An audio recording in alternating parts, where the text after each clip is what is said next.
विद्यार्थी मित्र नमस्कार. इयत्ता 10वी इतिहास या अंतर्गत आज आपण घटक क्रमांक 3 प्रसारमाध्यमे आणि इतिहास या अंतर्गत प्रकरण 5 प्रसारमाध्यमे आणि इतिहास या प्रकरणाचा आज आपण अभ्यास करणार आहोत. या प्रकरणाचा अभ्यास करण्यापूर्वी आपण थोडासा विचार करा. प्राचीन काळातील राजे आपला संदेश राज्यातील जनतेला कसा देत असावेत. आपले आजोबा किंवा त्याही अगोदर आजोबांचे आजोबा आपल्या नातेवाईक किंवा पाहुण्यांना एखादी बातमी कशी देत असतील बरे. आपल्याला क्रमिक पाठ्यपुस्तकामध्ये तुम्हाला मोगल काळात बिहारमध्ये दुष्काळ पडल्यावर त्याची बातमी दिल्लीला कशी पोचत असेल त्यावर विचारविनिमय होऊन दिल्लीचा सम्राट ज्या उपाययोजना करत असेल त्या बिहारमध्ये पोचायला किती वेळ लागत असेल यावर विचार करण्यास सांगितले. मग करा पाहू विचार. केला का? बरोबर. तर आपण ज्या प्रसारमाध्यमांची नावं सांगितली त्याच प्रसारमाध्यमांचा आपण आज इथं अभ्यास करणार आहोत. प्रथमतः आपण प्रसार माध्यम म्हणजे काय हे पाहू. प्रसार म्हणजे एखादी दूरवर माहिती पोचवणं आणि माध्यम म्हणजे ही माहिती दूरवरती पोहोचवण्यासाठी ज्या साधनांचा आधार घेतला जातो ती साधनं. एका ठिकाणाहून दुसऱ्या ठिकाणी माहिती पुरवणाऱ्या साधनांना आपण प्रसारमाध्यम म्हणतो. इंग्रजीमध्ये त्याला मीडिया असं म्हणतात. पूर्वीच्या काळी राजाला एखादी बातमी संपूर्ण राज्यात पोचवायची असेल तर त्यासाठी गावोगावी दवंडी पिटवली जात असे. एकाकडून दुसऱ्याला किंवा दुसऱ्याकडून तिसऱ्याला असा तो बातमीचा प्रवास होत असे. प्रसारमाध्यमं ही माहिती आणि विचारांची देवाणघेवाण करणारी साधनं असतात. या माध्यमांच्या सहाय्यानं आपल्याला एकाच वेळेस मोठ्या जनसमुदायांशी संपर्क साधता येतो. जगाच्या कानाकोपऱ्यात अनेकांशी त्वरित संपर्क साधला जाऊ शकतो. समाजाचं प्रतिबिंब या प्रसारमाध्यमात सातत्यानं उमटत असतं. वर्तमानकाळ, भूतकाळ आणि भविष्यकालीन सामाजिक परिस्थितीवरती प्रसारमाध्यमांचं कटाक्षानं लक्ष असतं. प्रसारमाध्यमांची प्रत्येक काळ आणि परिस्थितीत समाजाप्रती असलेली बांधिलकी, त्यांचा इतिहास, प्रकार, आवश्यकता आणि या क्षेत्रामध्ये कोणत्या व्यावसायिक संधी आहेत याचा अभ्यास आपल्याला या पाठामध्ये करायचा आहे. तुझ्या मताचा मी अत्यंत तिरस्कार करतो, पण तरीही तुझे मत मांडण्याचा अधिकार अबाधित राहावा म्हणून मी प्राणपणाने लढेन अशा अर्थाचं एक वचन इंग्लंडच्या संसदेनं आपल्या लोकशाही व्यवस्थेसाठी अंगभूत मांडलेलं आहे. सामान्य माणसाचे आचार विचार आणि अभिव्यक्तीचं स्वातंत्र्य अबाधित राहावं म्हणून लोकशाही व्यवस्थेचा उदय झाला. यामध्ये मग कायदेमंडळ ज्याला आपण संसद म्हणतो, इंग्रजीमध्ये ज्याला पार्लमेंट असं म्हणतात, कार्यकारी मंडळ, न्यायमंडळ यांच्या बरोबरीनं वृत्तपत्रे आणि आजच्या भाषेत प्रसारमाध्यमं हा लोकशाहीचा चौथा स्तंभ मानला जातो. आता आपण प्रसारमाध्यमांचा थोडासा इतिहास पाहू. आपल्याला माहिती आहे की धोक्याची जाणीव करून देणं आणि आनंदात सहभागी करून घेणं हा मानवाचाच नव्हे तर सर्व प्राणीमात्राचा मूलभूत स्वभाव आहे. त्यामुळं आपण कधी जंगलात गेला असाल तर जंगलात झाडावर बसलेली माकडे आसपास खाली चरणाऱ्या हरणांना अथवा गवत खाणाऱ्या प्रतिकारहीन प्राण्यांना त्यांच्यावरती येऊ घातलेल्या संकटाची जाणीव चित्कार करून ओरडून करून देत असतात. वसंताचं आगमन झाल्याचा आनंद कोकिळा देते, तर पाऊस येत असल्याची शुभवार्ता पावसा आपल्या आवाजाने निसर्गात प्रसारित करत असतो. त्यामुळे बातमी, वृत्त ते बरे अथवा वाईट कसलेही असो, निसर्गात पसरवण्याची वृत्ती ही निसर्गातील सर्वच प्राणीमात्रामध्ये आपल्याला पाहायला मिळते, जिचा वापर प्रत्येक प्राणी आपल्या बौद्धिक क्षमतेप्रमाणे करत असतो. मानवाचा विचार करायचा झालं तर मानव हा अधिक बुद्धिमान असल्यामुळं तो याचा वापर अधिक प्रभावीपणे करतो. त्याचेच आजचे मूर्त रूप म्हणजे मीडिया अथवा माध्यम आहे. सुरुवातीस ध्वनीच्या माध्यमातून, नंतर चित्राच्या माध्यमातून, नंतर लेखनाच्या माध्यमातून माहिती प्रसारित होऊ लागली. लोकांना माहीत नसलेली माहिती, घटना लोकांपर्यंत पोहोचवणं या कामाला वार्तांकन म्हणू लागले. न्यूज हा जो काही शब्द आहे, NEWS, N म्हणजे नॉर्थ, E म्हणजे ईस्ट, W म्हणजे वेस्ट, S म्हणजे साऊथ, अशी या न्यूजची आपल्याला फोड करता येईल. या चारही दिशांना जे घडतं ती न्यूज किंवा ते वृत्त प्रारंभ हा ग्रीस देशामध्ये झाला. यासाठी प्रथमतः रंगभूमी हे माध्यम वापरलं गेलं. ग्रीक नाटकातून प्रचलित स्थितीवरती भाष्य टीका होऊ लागली. मराठी तमाशातील जे काही गणगवळण आहे आणि सुरुवातीच्या नाटकातील जे सूत्रधार संवादातून अशा प्रकारचे भाष्य आपल्याला केलेलं आढळतं. भारतामध्ये इंग्रजांच्या आगमनानंतर मुद्रणकला वर्तमानपत्र सुरू झाली. वर्तमानपत्रांच्यामुळं छापील बातमी सगळीकडे पोहोचण्यास मदत झाली. वर्तमानपत्र हे माहितीच्या आणि ज्ञानाच्या प्रसाराचं साधन आहे. प्रसारमाध्यमांच्या मध्ये मुद्रित, इलेक्ट्रॉनिक आणि नवमाध्यम यांचा समावेश होतो. मुद्रित माध्यमामध्ये आपल्याला दैनिक वृत्तपत्रे, साप्ताहिके, पाक्षिके, मासिके, त्रैमासिक, वार्षिक किंवा काही अनियतकालिके यांचा समावेश होतो.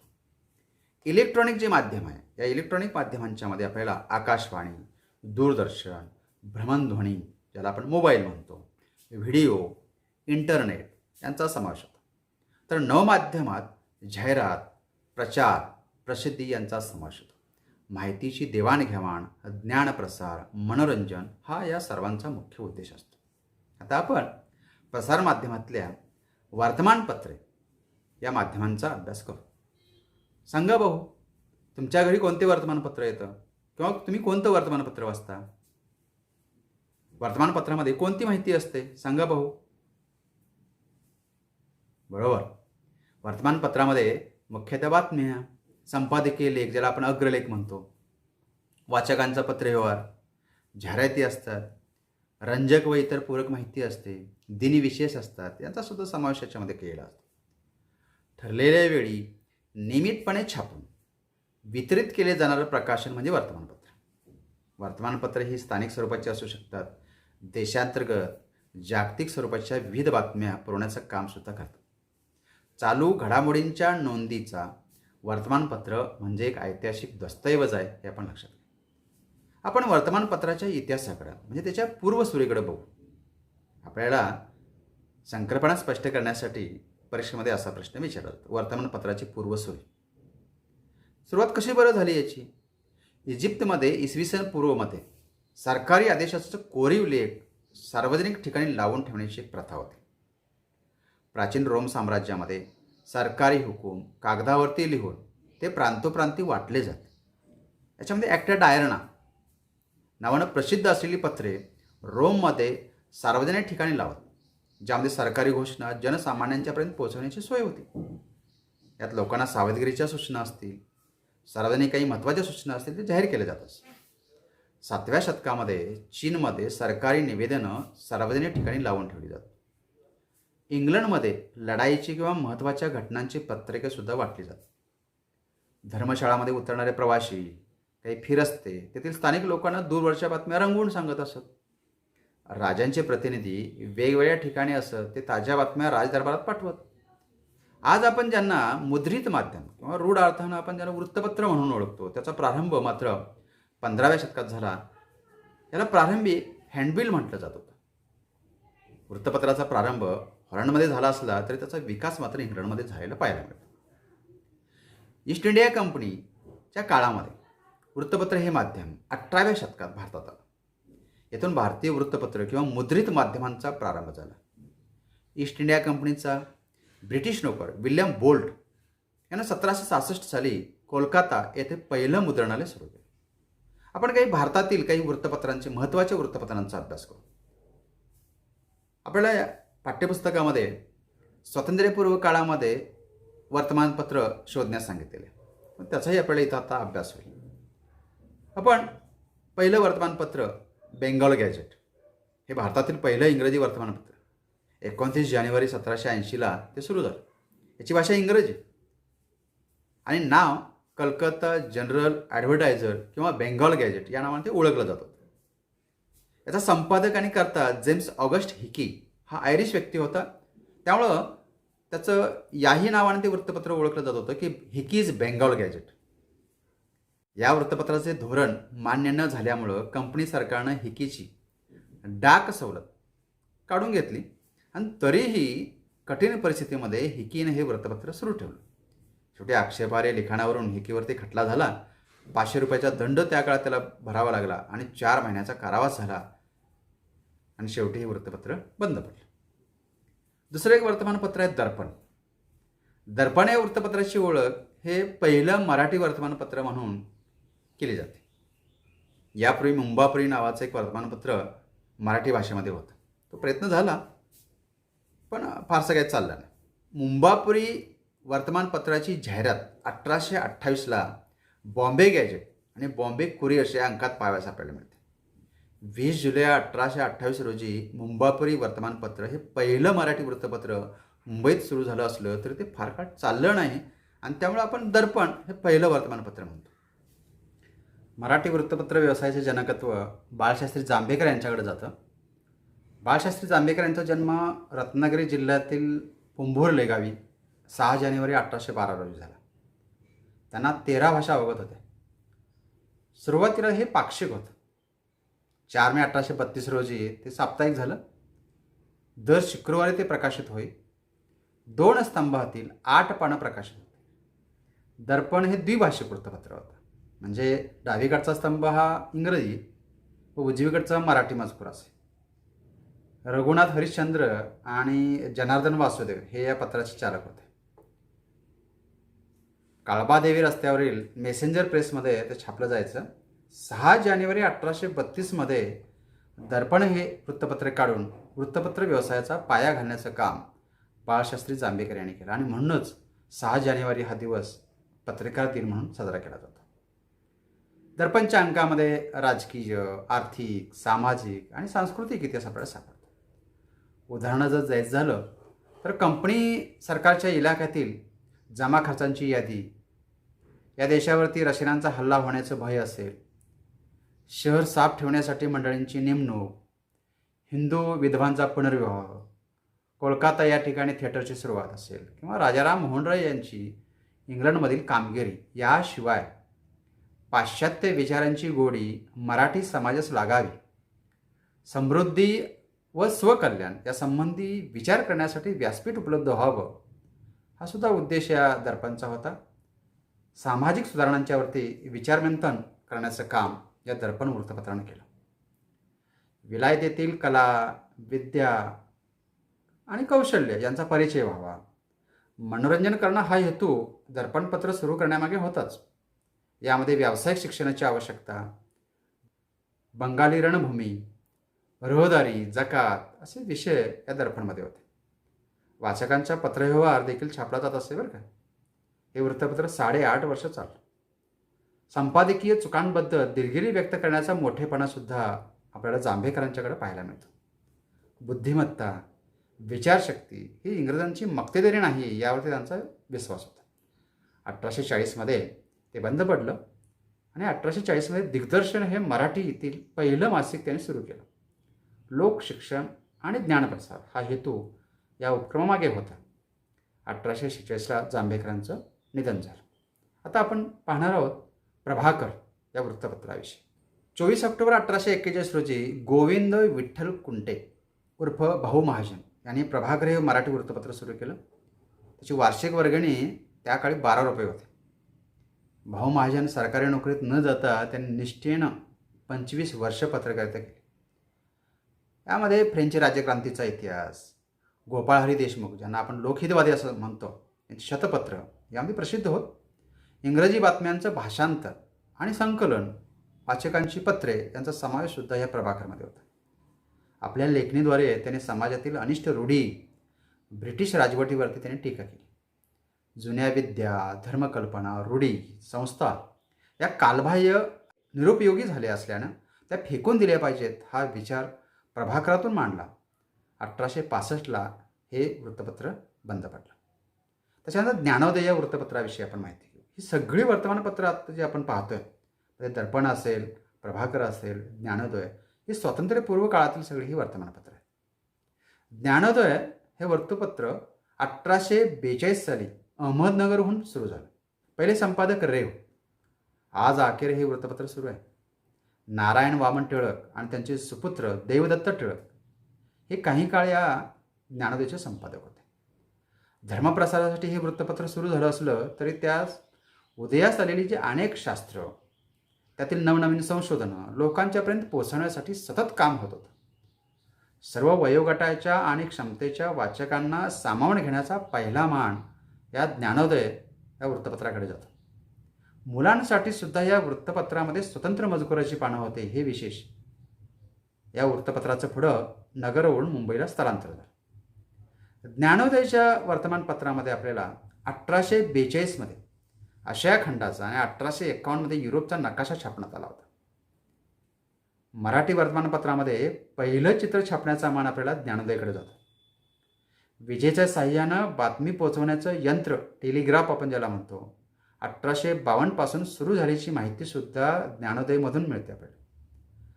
भारतात प्रथम रेल्वे सुरू झाल्याची बातमी चाक्या म्हसोबा या शीर्षकांतर्गत छापून आली. 1857च्या संघर्षाच्या बातम्यासुद्धा या वर्तमानपत्रात छापल्या होत्या. त्याच्यानंतर आपण इंदू प्रकाश या वृत्तपत्र विषयी माहिती. जानेवारी 1862 पासून इंदू प्रकाश हे वृत्तपत्र साप्ताहिक स्वरूपामध्ये मुंबईहून प्रसिद्ध होऊ लागलं. हे पत्र सुरू करण्यास लोकहितवादी यांनी पुढाकार घेतला. इंग्रजी आणि मराठी अशा दोन्ही भाषातून हे प्रसिद्ध होतंच. न्यायमूर्ती म गो रानडे इंग्रजी विभागाचे संपादक होते, तर जनार्दन सखाराम गाडगीळ हे मराठी विभागाचे संपादक होते. 1904 साली त्याचं दैनिकात रूपांतर झालं. दैनिक म्हणजे नेहमी दररोज प्रसिद्ध होणारं. या वर्तमानपत्रामध्ये राजकारण, समाजकारण, अर्थकारण याच्यावरती भर देण्यात आलेला होता. याशिवाय विधवा पुनर्विवाहाचा पुरस्कार या वृत्तपत्राने केला. सरकारी कारभारातील त्रुटी आणि हुकुमशाहीवरती या वृत्तमानपत्रानं नेमकं बोट ठेवलं होतं. राजकीय पातळीवरती फारशी आक्रमक भूमिका अगर सरकारविरोधी भावना न दाखवणाऱ्या या पत्रानं समाज सुधारणेबाबत मात्र आग्रही भूमिका घेतलेली आपल्याला पाहायला मिळते. बालविवाह, केशवपण, जरडकुमारी विवाह, स्त्री शिक्षण इत्यादी प्रश्नांची चर्चा इंदू प्रकाश या वर्तमानपत्रामध्ये होत असे. यानंतरचं वर्तमानपत्र आहे दीनबंधू. ब्राह्मणांच्या हाती असलेली वृत्तपत्रे बहुजन समाजाच्या प्रश्नांना न्याय देऊ शकत नाहीत या भूमिकेतून कृष्णराव भालेकर यांनी दीनबंधू हे वृत्तपत्र 1 जानेवारी 1877 रोजी पुण्याहून सुरू केलं. महात्मा फुल्यांच्या कार्याचा प्रसार व्हावा, विचार जागृतीची, समतेची प्रेरणा मिळावी, सामाजिक विषमतेला वाचा फोडण्यासाठी आणि बहुजन समाजातील बंडखोरीला प्रवृत्त करण्यासाठी या पत्राचा वापर करण्यात आला. आर्थिक अडचणीमुळं त्यांना हे पत्र फार काय चालवता आलं नाही. त्यामुळे 1880 साली मुंबईतील कामगार चळवळीचे नेते नारायण मेघाजी लोखंडे यांना हे वर्तमानपत्र विकण्यात आलं. त्यानंतर केसरी आणि मराठा. विष्णूशास्त्री चिपळूणकर यांच्या निबंधमालेतून स्फूर्ती घेऊन लोकमान्य टिळक आणि गो ग आगरकर यांनी केसरी आणि मराठा ही वृत्तपत्र पुण्यातून प्रकाशित करण्यास प्रारंभ केला.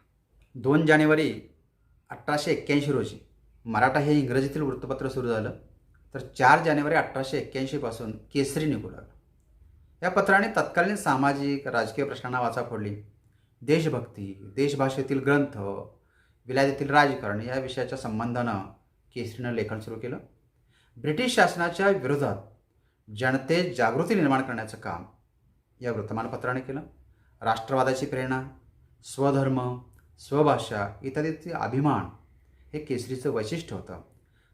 राष्ट्रीय अस्मिता निर्माण करण्याचं कार्य या वर्तमानपत्राने केलं.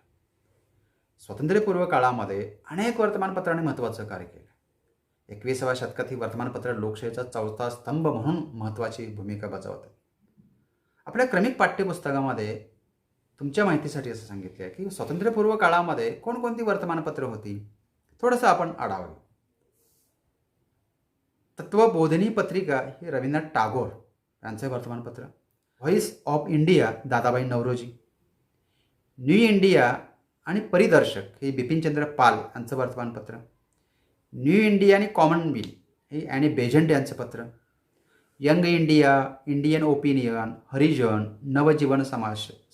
नवजीवन समाचार महात्मा गांधींचं.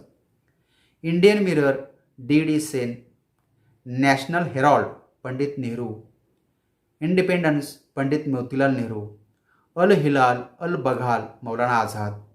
Bharatmata Ajit Singh, Hindu C Subramaniam Iyer, Searchlight doctor Rajendra Prasad, Somprakash Ishwarchandra Vidyasagar, Punjabi people Lala Lajpat Rai, संवाद कौमुदी आणि बंगाली हेरॉल्ड राजाराम मोहन रॉय, बंगाली सुरेंद्रनाथ बॅनर्जी, गदर लाला हरदयाळ, उद्बोधन स्वामी विवेकानंद, प्रबुद्ध भारत, मूकनायक, बहिष्कृत भारत, जनता ही वर्तमानपत्र डॉक्टर बाबासाहेब आंबेडकरांनी सुरू केली. रिव्होल्युशनरी सचिंद्रनाथ सान्याल, सुलभ समाचार केशवचंद्र सेन, बांगला कथा सुभाषचंद्र बोस, युगांतर भूपेंद्र दत्त बारिंद्र घोष, केसरी मराठा लोकमान्य टिळक, दर्पण आणि दिग्दर्शन बाळशास्त्री जांभेकर, प्रभाकर, धूमकेतू, ज्ञानदर्शन हे गोविंद विठ्ठल कुंटे उर्फ त्यांना आपण भाऊबांजन असं संबोधतो, दीनबंधू कृष्णराव भालेकर, मुंबई समाचार मिर्झभानजी, अमृत बाजार पत्रिका शिरीष कुमार घोष, एम.एल. घोष, प्रगती त्र्यंबक शंकर शेजवलकर यासारखी स्वातंत्र्यपूर्व कालखंडामध्ये ही वर्तमानपत्र आपलं काम करत होते. आता आपण जाऊया नियतकालिक. ठराविक कालावधीमध्ये प्रकाशित होणारे पत्र म्हणजे नियतकालिक. मग ते साप्ताहिक, पाक्षिक, मासिक, त्रैमासिक किंवा सहामाहिक, वार्षिक स्वरूपात असतं. वृत्तपत्रामध्ये बातमी प्रसिद्ध होते, तर नियतकालिकामध्ये विशिष्ट विषयानुसार लेख प्रसिद्ध केले जातात. भारतीय भाषेतील प्रथम नियतकालिक बंगाली भाषेत निघालं. बाळशास्त्री जांभेकरांनी दिग्दर्शन हे मराठी भाषेतील पहिलं मासिक सुरू केलं.